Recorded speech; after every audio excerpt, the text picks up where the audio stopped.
शिक्षा तरंग YouTube channel पर आपका हार्दिक स्वागत और अभिनंदन। हमने इससे पहले 2 वीडियो डाले हैं, राजस्थान का नामकरण और राजस्थान का एकीकरण। आज राजस्थान के भूगोल के अंतर्गत राजस्थान का विस्तार है वो देख लेते हैं। चलिए, अब राजस्थान जैसा कि मैंने पहले ही बताया था कि क्षेत्रफल की दृष्टि से भारत का सबसे बड़ा राज्य है। ठीक है, राजस्थान है वो क्षेत्रफल की दृष्टि से इसका पहला स्थान है, प्रथम है पूरे भारत में। ठीक है, तो उसका क्षेत्रफल कितना है? 3,42,239 वर्ग किलोमीटर। इसका ध्यान रखना, किसमें है? किलोमीटर में। और क्षेत्रफल होता है तो उसके ऊपर घात 2। ठीक है, इसको किलोमीटर स्क्वायर या फिर हिंदी में बोलो तो वर्ग किलोमीटर। ठीक है, वर्ग किलोमीटर। तो ये क्षेत्रफल है इसका। जनसंख्या की दृष्टि से तेलंगाना राज्य बनने के बाद राजस्थान का 7वां स्थान हो गया है और यहाँ की जनसंख्या है 6,85,48,437 2011 के आंकड़ों के अनुसार। ठीक है, अब इसकी आकृति कैसी है, कैसा दिख रहा है मानचित्र में? पतंग के जैसा है। ठीक है, विषम कोणीय चतुर्भुज या पतंगाकार। ठीक है, कई बार प्रश्न आ जाता है कि राजस्थान की आकृति है तो विषम कोणीय चतुर्भुज या फिर पतंगाकार दे रखा होगा, तो उसको आपको टिक करना है। अब जब मानचित्र में देखते हैं हम, भारत के मानचित्र में, तो राजस्थान है वो भारत के उत्तर पश्चिम दिशा में स्थित है। ठीक है, भारत के उत्तर पश्चिमी दिशा में। अब देखो, राजस्थान का मानचित्र कुछ इस तरह से होता है। ठीक है, मैंने कोशिश की है बनाने की, कहीं कोई कमी रह गई हो तो माफ करना। अब इसमें देखो, राजस्थान की जो सीमा है, जो भी मानचित्र बनाते हैं हम, तो ऊपर है उसको उत्तर दिशा लेते हैं हमेशा, नीचे है वो दक्षिण, दाईं तरफ पूर्व और बाईं तरफ पश्चिम। तो ये उत्तरी भाग है, ये दक्षिण भाग है, ये पूर्वी और ये पश्चिमी। तो राजस्थान है उसका विस्तार है उत्तर से दक्षिण तक। ठीक है, उत्तर से दक्षिण तक है वो इस तरह से है। कितना है? 826 किलोमीटर। कितना है? 826 किलोमीटर की क्या विस्तार है? उत्तर से दक्षिण। ठीक है, और पूर्व से पश्चिम का विस्तार है उसका 869 किलोमीटर। ये लंबाई है इसलिए किलोमीटर में, क्षेत्रफल होता तो किलोमीटर का स्क्वायर। तो पूर्व से पश्चिम तक का क्षेत्रफल लंबाई है वो क्या है? 869, यानी पूर्व से पश्चिम में थोड़ा ज्यादा है और उत्तर से दक्षिण में थोड़ा कम। अब राजस्थान की सीमा की शुरुआत होती है, देखो जो ग्लोब होता है, ग्लोब उसके तो एक बीचों बीच काल्पनिक रेखा खींची गई है। ठीक है, उसको विषुवत रेखा कहते हैं, इस तरह से, और उसको 0 डिग्री अक्षांश बोलते हैं। इस तरह जो रेखाएं खींची गई है वो अक्षांश रेखाएं। ठीक है, फिर थोड़ी ऊपर खींची गई है वो 1 डिग्री अक्षांश, 2 डिग्री, 3 डिग्री, ऐसे ऐसे करते ऊपर तक जाएंगे तो 90 डिग्री अक्षांश तक ध्रुवों पे चलता है, 89 डिग्री और लास्ट पॉइंट 90 डिग्री। इसी तरह तो ग्लोब के जो बीचों बीच हमने रेखा खींची है उससे ग्लोब 2 भागों में बंट गया है। एक भाग ऊपर की ओर, दूसरी भाग नीचे वाला भाग दक्षिण भाग। ठीक है, तो जो बीचों बीच रेखा है उसको विषुवत रेखा कहते हैं, जिसे 0 डिग्री अक्षांश कहते हैं। इसके ऊपर की ओर जाएंगे तो अक्षांश रेखाएं आएंगी, उनके साथ हम लगाएंगे उत्तरी अक्षांश। ठीक है, इसको अगर मैं पूरा नाम लिखूं तो क्या हो जाएगा? उत्तरी अक्षांश।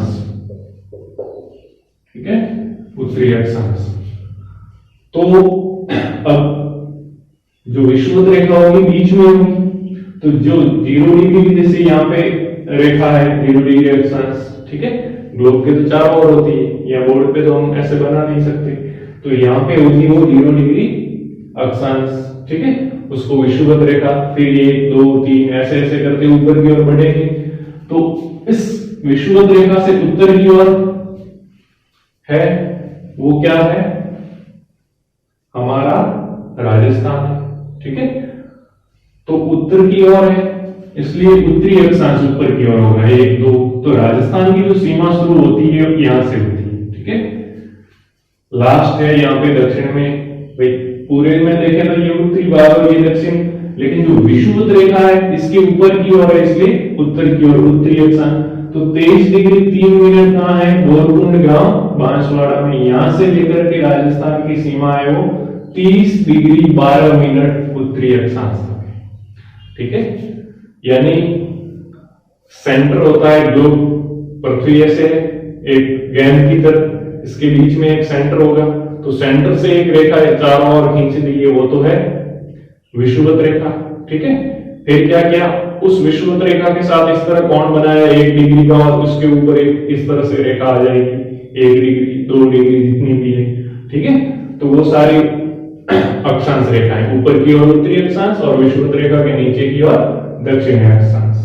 तो यहाँ पे 23 डिग्री 3 मिनट से 30 डिग्री 12 मिनट उत्तरी अक्षांश तक हमारा राजस्थान है, उसका विस्तार है। ठीक है, और इसी तरह ग्लोब को इस तरह बांटा है, उसी तरह से हमने उस भाग को भी ऊपर से नीचे इस तरह रेखा खींच के बांटा है। ठीक है, यानी एक जगह लाइन फिक्स कर दी, उसको 0 डिग्री रेखा, ठीक है 0 डिग्री नाम दे दिया, और उसके उस साइड होगा भाग वो पूर्व होगा और इस साइड होगा वो पश्चिम होगा। तो ग्लोब पे जहां से होकर के वो गुजर रही है, कौन सी, जो विषुवत नहीं, देशांतर रेखा। ठीक है, 0 डिग्री देशांतर रेखा।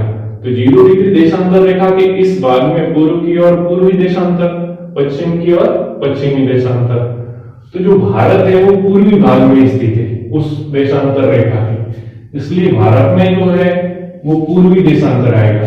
तो यहां इस तरह चलेगा, पूर्व और बढ़ता जाएगा। ठीक है, तो यहाँ पे जो कटरा गांव है जैसलमेर में, यहाँ पे है वो देशांतर है वो 69 डिग्री 30 मिनट, 69 डिग्री 30 मिनट से लेकर के 78 डिग्री 17 मिनट तक है वो विस्तार है। ये हमारा पूर्व से पश्चिम विस्तार, ये उत्तर से दक्षिण की ओर विस्तार था। ठीक है, अब इसको पूर्वी देशांतर बोलते हैं।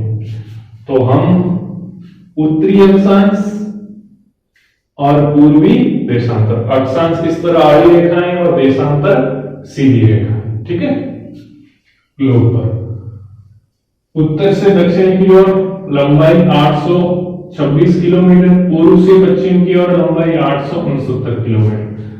जो सबसे उत्तरी है वो यहाँ पे गंगानगर है उत्तर में, और गंगानगर में कोणा नामक गांव है, वहां पे वो लास्ट सीमा है राजस्थान की है। तो सबसे उत्तर में कोणा गांव से लेकर दक्षिण में ये बांसवाड़ा के अंदर बोरकुंड गांव है। ठीक है, तो वो सही नाम है, बस है ये, और बांसवाड़ा में तो कोणा गांव से बोरकुंड गांव तक। ठीक है, अब ये तो याद रखना है, कोणा गांव से बोरकुंड, कोबो या ऐसे कुछ फॉर्मूला बना लेना। ठीक है, और इधर जैसलमेर होगा लास्ट, और उधर लास्ट है वो धौलपुर है। तो जैसलमेर में कटरा गांव है, ठीक, जैसलमेर में कटरा गांव, और कटरा गांव से धौलपुर के अंदर है वो सिलावट गांव है। ठीक है, वहां तक। तो कटरा से सिलान गांव तक 869 किलोमीटर, और कोणा से बोरकुंड गांव तक 826 किलोमीटर लंबाई है। ठीक है, तो राजस्थान है वो पूर्व से पश्चिम की ओर थोड़ा ज्यादा चौड़ा है, और उत्तर से दक्षिण की ओर थोड़ा कम है। ठीक है, राजस्थान की आकृति है वो विषमकोणीय चतुर्भुजाकार है या पतंगाकार है। अब देखो राजस्थान है, उसकी जो सीमा है वो पूरी कितनी है, 5920 किलोमीटर। चारों ओर की इसको नापें तो क्या है, 5920 किलोमीटर। अब उसके दो भाग हैं, एक तो 1070 किलोमीटर तो अंतरराष्ट्रीय सीमा है। अंतरराष्ट्रीय सीमा यानी गंगानगर से बाड़मेर तक है वो अंतरराष्ट्रीय सीमा है, और हमारी जो राजस्थान की सीमा है ये पाकिस्तान से लगती है। इधर क्या है, पाकिस्तान। ठीक है, पाकिस्तान से लगती है, और इस रेखा को नाम क्या दिया, इस अंतरराष्ट्रीय रेखा को रेड क्लिफ रेखा। भारत और पाकिस्तान के बीच में ये जो रेखा है वो कौन सी है? रेड क्लिफ रेखा। और ये टोटल कितनी है? 1070 किलोमीटर। और बाकी बची 4850 किलोमीटर, तो वो अंतर राज्य सीमाएं यानी दूसरे राज्यों के साथ लगती है, जैसे गुजरात, मध्य प्रदेश और उत्तर प्रदेश, हरियाणा, पंजाब, इन राज्यों से हमारी सीमा है वो लगती है। ठीक है। और ये जो राजस्थान और इसका भाग है वो प्राचीन समय में पेंजिया, एक भूगोल में आप पढ़ोगे, ठीक है, पेंजिया नामक भूखंड था, वो 2 भागों में बटा था। तो उसका दक्षिणी भाग है, उसको गोंडवाना लैंड नाम से जाना जाता है। तो ये हमारा जो हिस्सा है वो हम किस में है? गोंडवाना लैंड भूभाग से ही संबंधित है। पेंजिया था, समय के साथ क्या हुआ? धीरे धीरे टूट गया, कुछ भाग उत्तर में चला और कुछ दक्षिण में। तो जो दक्षिणी भाग था उसका नाम क्या है? गोंडवाना लैंड। ठीक है। तो गोंडवाना लैंड का हिस्सा है हमारा भूभाग है वो गोंडवाना लैंड का हिस्सा है। ठीक है। और देखो 23 डिग्री 3 मिनट से हमारी जो अक्षांश है वो राजस्थान की सीमा है, यहां से स्टार्ट होकर के 30 डिग्री 12 मिनट के बीच में। ठीक है। तो 23 डिग्री 30 मिनट है, उस रेखा को हमने कर्क रेखा नाम दिया है, उत्तरी अक्षांश। देखो बीच में विषुवत रेखा, ऊपर की ओर 23.5 डिग्री यानी 23 डिग्री 30 मिनट, और नीचे की ओर भी 23.5 डिग्री होगा। तो ऊपर की ओर जो 23.5 डिग्री है 23 डिग्री 30 मिनट, उसको नाम दिया है कर्क रेखा। और विषुवत रेखा से दक्षिण में नीचे की ओर है, उसको नाम दिया है मकर रेखा। तो वो दक्षिण में तो है नहीं, हम तो उत्तर में है। तो ये कर्क रेखा है वो राजस्थान से होकर के गुजरती है। और यहाँ पे बांसवाड़ा शहर है, तो बांसवाड़ा के शहर से होकर के गुजरती है। तो बांसवाड़ा जिला है उसमें से होकर गुजरती है। और कर्क रेखा के सबसे नजदीक शहर है वो भी बांसवाड़ा है। ठीक है। अब देखो अंतरराष्ट्रीय सीमा की बात करें तो 1070 किलोमीटर लंबी है। और किसके साथ लगती है? तो ये हमारी सीमा है वो पाकिस्तान के साथ लगती है। अब हमारे इस सीमा पर है वो कुछ जिले हैं, गंगानगर यहाँ पे है, मानचित्र में अच्छी तरह देख लेना। ठीक है। जो भी आपके पास जीके की किताब है उसमें देख लेना। तो गंगानगर यहाँ होगा, उसके बाद बीकानेर, फिर जैसलमेर और बाड़मेर। तो इन 4 जिलों की सीमा है वो पाकिस्तान से लगती और टोटल मिला के 1070 किलोमीटर है। अब बोले सर्वाधिक सीमा किसकी लगती है पाकिस्तान से, या सर्वाधिक अंतरराष्ट्रीय सीमा किस जिले की है? तो वो है जैसलमेर की, 464 किलोमीटर। ये सब इकाई क्या है इसकी? किलोमीटर। तो 464 किलोमीटर है वो जैसलमेर की सीमा है वो पाकिस्तान से लगती है, हाईएस्ट। और बोले सबसे कम, तो सबसे कम किन में है? देखो 168 है किसकी? बीकानेर की। तो देखो इन चारों के बीच में क्या है? ये 2, तो ये हाईएस्ट और ये मिनिमम। ठीक है। और क्रम से भी याद रखो, तो 464 किलोमीटर जैसलमेर की, बाड़मेर की है वो 228 और गंगानगर की है वो 210 और बीकानेर की है वो 168। यानी जैसलमेर और बाड़मेर आप मानचित्र में राजस्थान के देखोगे तो जैसलमेर सबसे बड़ा क्षेत्रफल की दृष्टि से जिला है, तो उसकी सीमा है यहाँ पे आ गया है पाकिस्तान सीमा पे, तो सर्वाधिक उसकी लगती है। बाड़मेर भी बड़ा है तो सेकंड नंबर बाड़मेर आ गया। ठीक है। तो बाड़मेर की सीमा दूसरे नंबर पे लगती है, जो सबसे ज्यादा में सेकंड नंबर पे बाड़मेर की सीमा पाकिस्तान से लगती है, फिर गंगानगर की और फिर बीकानेर की। ये गंगानगर है वो पाकिस्तान के सर्वाधिक नजदीक स्थित शहर है।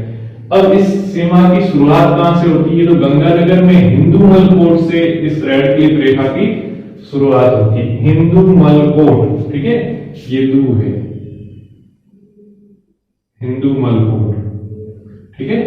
हिंदूमल कोट ये गंगानगर में, यहां से होकर के बाड़मेर के बाखासर, ठीक है, भागल गांव है बाखासर, वहां तक ये सीमा है। और इस पूरे की लंबाई है वो 1070 किलोमीटर है।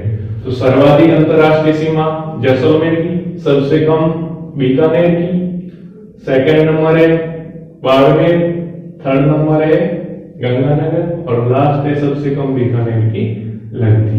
ठीक है, तो ये तो होगी हमारी राष्ट्रीय सीमा। उस सीमा का नाम रेड क्लिफ है। ठीक है, रेड क्लिफ रेखा, और ये हमारी ये सीमा पाकिस्तान से लगती। ठीक है, कितने जिलों की लगती ये भी कई बार पूछते हैं कि अंतरराष्ट्रीय सीमा से लगे जिले कौन कौन से, तो बस गंगानगर, बीकानेर, जैसलमेर और बाड़मेर। ठीक है, आप चाहो तो पहले जैसलमेर, फिर बाड़मेर, फिर गंगानगर और बीकानेर, ये क्रम भी पूछ लेगी। सर्वाधिक से आरोही या अवरोही क्रम में इनकी सीमा लिखी। तो आरोही का मतलब है छोटे से बड़ा, तो सबसे छोटा बीकानेर, फिर गंगानगर, बाड़मेर और जैसलमेर, ये क्रम देंगे। अवरोही पूछे तो बड़े से छोटा यानी जैसलमेर, बाड़मेर, गंगानगर और बीकानेर। ये होगी हमारी अंतरराष्ट्रीय सीमा। यहाँ पे पाकिस्तान के सिंध प्रांत वगैरह वो पढ़ते हैं, उसकी अब ज्यादा कोई पूछता है नहीं कि कौन कौन से बहावलपुर है, खैरपुर, मीरपुर, खास, ये कुछ जिले हैं जो सिंध प्रांत और उनके हैं, वो हमारे से लगते हैं। तो हमें तो अपना ध्यान रखना है राजस्थान का। ठीक है, अब देखते हैं अंतर राज्य सीमाएं, दूसरे राज्यों से। अंतरराष्ट्रीय तो दूसरे देशों से लगने वाली सीमा थी, अंतर राज्य यानी दूसरे राज्यों से लगने वाली सीमा है, वो देख लेते हैं। अब देख लेते हैं अंतर राज्य सीमा यानी दूसरे राज्यों से लगने वाली सीमा। इसकी लंबाई है 4850 किलोमीटर। ठीक है, इससे पहले तो रेड क्लिफ रेखा है, इसका निर्धारण सर रेड क्लिफ कोई अंग्रेज अधिकारी थे, उन्होंने इस सीमा रेखा का निर्धारण किया था इनकी रिपोर्ट के आधार पर, इसलिए इसको रेड क्लिफ रेखा कहते हैं। ठीक है, ये अंतरराष्ट्रीय रेखा होगी कंप्लीट। अब अंतरराष्ट्रीय सीमा में 4850 ठीक है टोटल है। उसमें हम शुरुआत करें यहां से, तो यहां पर पंजाब से लगती है, और पंजाब से हमारे गंगानगर और हनुमानगढ़ दो जिलों की सीमा है, वो पंजाब से लगती है। तो यहाँ पर दो जिले हमारे पंजाब से लगते हैं, तो इसी तरह फाजिल्का और मुक्तसर, ये दो जिले हैं वो पंजाब के भी हमारे से लगते हैं। ठीक है, तो दो हमारे जिले पंजाब से लगेंगे और दो पंजाब के हमारे सीमा से लगेंगे। ठीक है, फिर हरियाणा, तो हरियाणा से हनुमानगढ़ की सीमा हरियाणा से भी मिलती है और पंजाब से भी मिलती है। देखो पंजाब की जो गंगानगर है, गंगानगर से पंजाब की भी सीमा मिलती है, और गंगानगर है वो उसकी पाकिस्तान से भी सीमा मिलती है। ठीक है, यानी अंतरराष्ट्रीय और अंतरराज्य दोनों सीमाओं पर स्थित है गंगानगर। इसी तरह हनुमानगढ़ है, उसकी दो राज्यों से पंजाब और हरियाणा दोनों से सीमा मिलती है। ठीक है, और पंजाब से सर्वाधिक गंगानगर की सीमा मिलती है, और फिर है हनुमानगढ़ की दूसरे नंबर पे। इसी तरह हरियाणा से सर्वाधिक हनुमानगढ़ की सीमा मिलती है, और फिर बाकी में चूरू की मिलती है, झुंझुनू की मिलती है, सीकर की मिलती है, और जयपुर की सबसे कम सीमा है वो हरियाणा से मिलती है। फिर अलवर की मिलती है और भरतपुर की भी मिलती है। इस तरह टोटल कितने हो गए, 1 2 3 4 5 6 और 7। तो हमारे जो 7 जिले हैं उनकी सीमा हरियाणा से मिलती है। इसी तरह हरियाणा के भी 7 जिले हैं, उनकी सीमा राजस्थान से लगती है। ये बराबर है हमेशा, दो हमारे पंजाब से लगते हैं तो पंजाब के भी 2 जिले राजस्थान से लगते हैं। राजस्थान के 7 जिले हरियाणा से लगते हैं तो हरियाणा के भी 7 जिले वो इससे लगते हैं। ठीक है, फिर क्या है, अब पंजाब हो गया, हरियाणा हो गया, उसके बाद हमारी सीमा उत्तर प्रदेश से लगती है। तो उत्तर प्रदेश से सीमा लगती है भरतपुर और धौलपुर, इन दोनों की। ठीक है, तो इसमें भी सर्वाधिक है वो भरतपुर की सीमा है, वो उत्तर प्रदेश से लगती है, और अब 2 की लगती है तो सेकंड नंबर पे क्या हो गया, धौलपुर। तो यहां पे देखो भरतपुर है, उसकी सीमा हरियाणा और उत्तर प्रदेश दोनों से मिलती है, जैसे हनुमानगढ़ की पंजाब और हरियाणा दोनों से मिलती है। ठीक है, फिर उत्तर प्रदेश से हमारे 2 जिले लगते हैं। ठीक है। इसी प्रकार उत्तर प्रदेश के भी 2 जिले हैं, आगरा और मथुरा, वो राजस्थान से लगते हैं। इसके बाद आ जाओ, धौलपुर से सीमा स्टार्ट होती है मध्य प्रदेश की बांसवाड़ा, ठीक है। तो ये धौलपुर, ये क लिखा है मैंने, इसका मतलब है करौली, सवाई माधोपुर, कोटा। कोटा की सीमा है वो 2 जगह मिलती है मध्य प्रदेश से। इस साइड भी कोटा की सीमा मिलती है मध्य प्रदेश से, और इस साइड भी कोटा ऐसे है, ठीक है। देखना मानचित्र में ढंग से देखना। तो कोटा की सीमा मध्य प्रदेश से मिलती है 2 जगह, एक यहाँ पे और एक यहाँ पे। इसी तरह बारां है, वो भी मध्य प्रदेश से। झालावाड़ है, उसकी सीमा भी मध्य प्रदेश से। चित्तौड़, अब चित्तौड़ का भी 2 भागों में, एक चित्तौड़ इस साइड और एक वैष्णोगढ़ वगैरह, ये थोड़ा भाग अलग है। तो चित्तौड़गढ़ की सीमा है वो भी 2 जगह मध्य प्रदेश से मिलती है। और बीच में ये भीलवाड़ा आ गया, तो भीलवाड़ा की सीमा है वो सबसे कम लगती है मध्य प्रदेश से। सर्वाधिक जो सीमा है वो झालावाड़ की है, वो मध्य प्रदेश से लगती है। और सबसे कम है वो भीलवाड़ा की सीमा है वो मध्य प्रदेश से मिलती है। उसके बाद चित्तौड़गढ़, प्रतापगढ़ और बांसवाड़ा, इस तरह टोटल 10 जिले हैं, उनकी सीमा मध्य प्रदेश से लगती है। हमारे 10 जिलों की सीमा मध्य प्रदेश से लगती है। तो मध्य प्रदेश है, उसके भी 10 जिले हैं वो राजस्थान से लगते हैं। तो कौन कौन से है वो थोड़ा एक बार रीडिंग मार लेना, कोई भी जीके की बुक होगी या लक्ष्य होगी तो उसमें देख लेना 10 जिले कौन कौन से मध्य प्रदेश के, ठीक है। तो ये हो गया मध्य प्रदेश की सीमा। और देखो मध्य प्रदेश से उसकी सीमा सर्वाधिक लग रही है, देखो यहां से होकर यहां तक, तो सर्वाधिक राजस्थान की अंतरराज्यीय सीमा है, यानी दूसरे राज्यों के साथ वो मध्य प्रदेश के साथ है 1600 किलोमीटर। और सबसे कम जो सीमा लगती है वो क्या है, पंजाब की 89 किलोमीटर लगती है, ठीक है। तो मध्य प्रदेश तक हो गया। उसके बाद आ जाता है गुजरात। तो देखो बांसवाड़ा की है वो मध्य प्रदेश से भी लगती थी और गुजरात से भी सीमा लगती है, ठीक है। फिर बांसवाड़ा के बाद डूंगरपुर है, इधर उदयपुर आ जाता है, सिरोही, जालोर और बाड़मेर तक। यहाँ पे देखो बाड़मेर है, उसकी गुजरात से सीमा लगती है प्लस अंतरराष्ट्रीय सीमा, ठीक है। दोनों है, अंतरराष्ट्रीय में पाकिस्तान से भी लगती है और गुजरात से भी लगती है। पाकिस्तान से तो लगती है और गुजरात से भी लगती है। तो ये दोनों, यानी गंगानगर एक तो ऐसा है जिसकी अंतरराष्ट्रीय और अंतरराज्यीय दोनों सीमाओं पर स्थित है। इसी तरह बाड़मेर भी है, अंतरराष्ट्रीय और अंतरराज्यीय दोनों सीमाओं पर। अंतरराष्ट्रीय मतलब पाकिस्तान से और अंतरराज्यीय का मतलब है गुजरात से सीमा लगती है, ठीक है। तो बाड़मेर और गंगानगर ऐसे हो गए। पंजाब की सबसे कम सीमा है वो राजस्थान से लगती है, वो पंजाब की 89 किलोमीटर, ठीक है। और सर्वाधिक लगती है वो मध्य प्रदेश की 1600 किलोमीटर, ठीक है। तो देखो पंजाब से 2 जिले हमारे, पंजाब के भी 2 जिले हमसे लगेंगे। हरियाणा से 2 जिले और उनके भी, सॉरी हरियाणा से के 7 जिले हमसे और हमारे 7 जिले वहां से। सर्वाधिक पंजाब से सीमा लगती है गंगानगर की, 2 ही है। तो दूसरे नंबर यहाँ लास्ट सबसे कम हनुमानगढ़ की। सर्वाधिक हरियाणा से लगेगी हनुमानगढ़ की, और सबसे कम जयपुर का यहाँ छोटा सा भाग जाता है, इसलिए सबसे कम जयपुर की। उत्तर प्रदेश से सर्वाधिक भरतपुर की और कम धौलपुर की। यानी जहां से स्टार्ट होती है यहां तक तो देखो स्टार्ट होती है वो सर्वाधिक, गंगानगर सर्वाधिक, हनुमानगढ़ कम। यहाँ भी हरियाणा स्टार्ट होता है हनुमानगढ़ से, तो हनुमानगढ़ की सर्वाधिक, और बीच में जयपुर की वो सबसे कम। स्टार्ट होता है उत्तर प्रदेश की सीमा भरतपुर और धौलपुर से, तो भरतपुर की सर्वाधिक और धौलपुर की कम।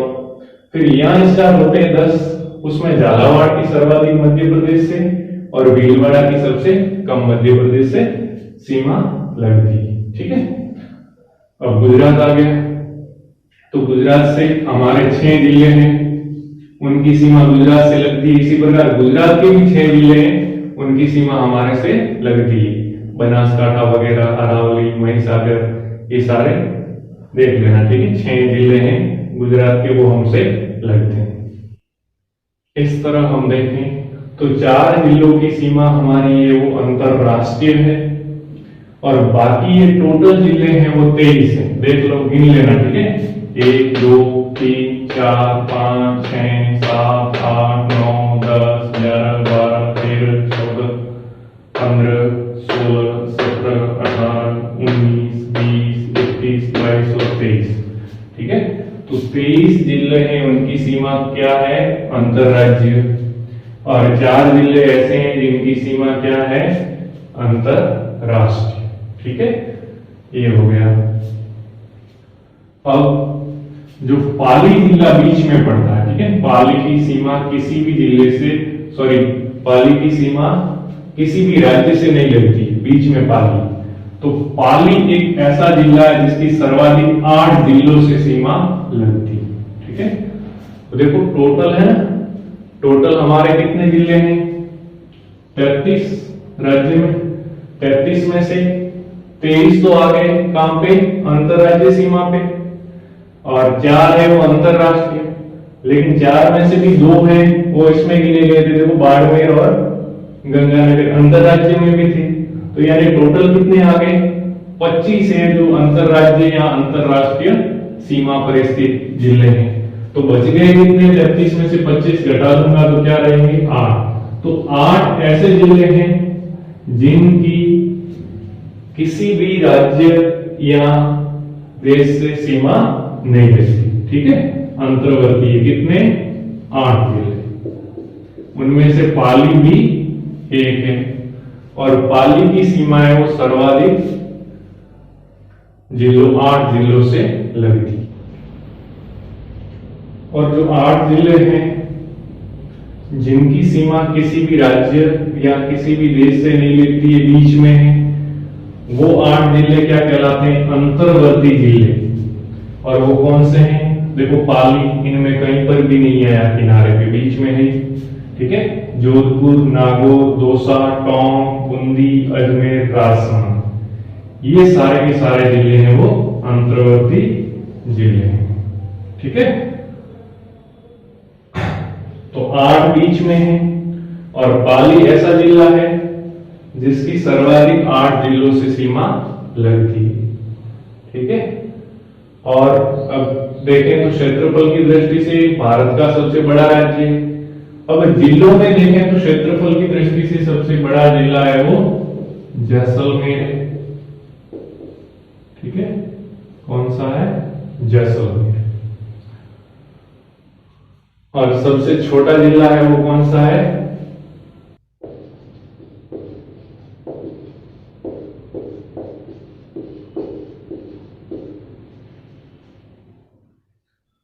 तो धौलपुर है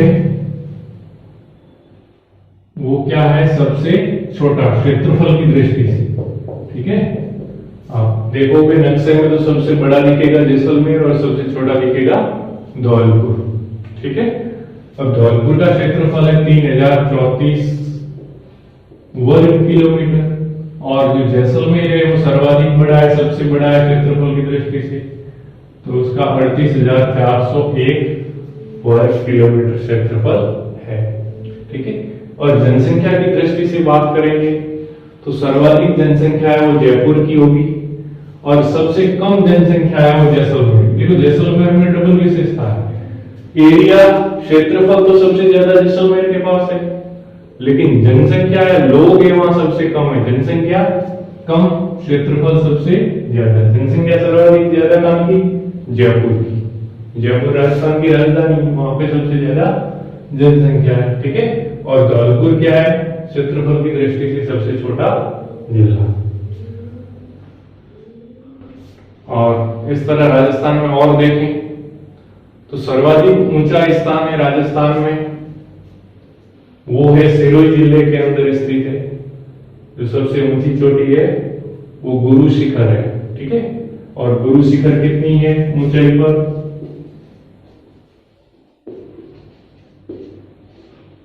1722 मीटर ऊंचा है गुरु शिखर, सबसे ऊंचा। और सबसे नीचा है वो सांबर जो झील है, उसका क्षेत्र वो नीचा पॉइंट गिनते हैं, ठीक है। सर्वाधिक ऊंचा है वो कौन सा है? गुरु शिखर। तो आज के लिए बस इतना ही। अगर वीडियो पसंद आ रहे हैं तो अपने दोस्तों के साथ शेयर करें ताकि वो भी इसका बेनिफिट उठा पाए। और जय हिंद, जय भारत।